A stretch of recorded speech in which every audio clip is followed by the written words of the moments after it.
Last night you were talking about the importance of second periods. Do you feel like tonight you accomplished your goal of winning that second period? Obviously, you scored the goals, but team play. Yeah, it's second periods are not like first and third. So if you get an opportunity to, make good decisions with the puck, put the puck in workable areas where your guys can, grind other teams down, I think there's a huge opportunity there for us to make that sort of our identity moving forward. I thought the guys did a great job. We talked about shift length. We talked about changing in the offensive zone. We talked about changing with possession. And, I thought we saw a little bit of that tonight, and that made a big difference in the game. And then obviously we get the power play goal, which is obviously in the second period as well. I thought, McCarthy and Lee and Lockhart really made a nice play on executing on that, on kind of a nice play there that they came up with. It must feel good that you've been able to throw 3 different goaltenders in the past month or so out there, and they've all seen success. How did you feel about Wilson's play tonight? Yeah, so we're very fortunate. We work with an analytics, individual who, did a sweep for us of the SPHL. We identified 3 goalies that could be starters at this level. Brian was obviously one of those goalies. We felt very, very fortunate that he decided to accept the call up, come be a part of our group. Obviously with Mark Sinclair getting called up, which we're super happy about and super proud of. And then even Yaniv being, property of Chicago and Carolina, there's always a chance that he gets, called up as he did last week. So to have someone like Brian Wilson, who we really believed could play at this level, could be a starter at this level, and obviously, for him to go in and show really well, and I thought he made some real big saves for us and sort of got his feet wet. It was really great to see. So, our staff deserves a lot of credit for that. I know that you've spoken about Bykov a couple times. Another big game from him. He scored 1, could have scored 2 more. Yeah. Do you feel like he is really at the top of his game right now?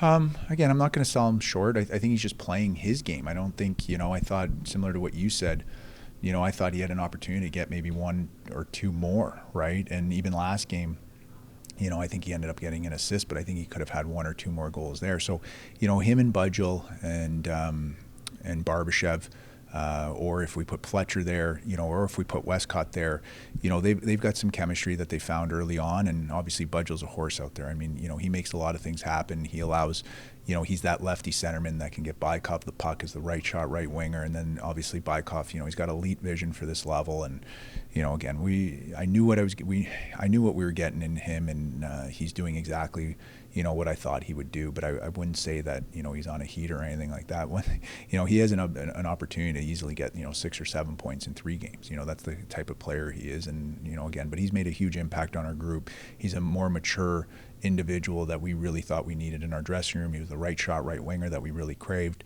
and value, and and obviously the personal relationship with him just made that kind of a no-brainer for us.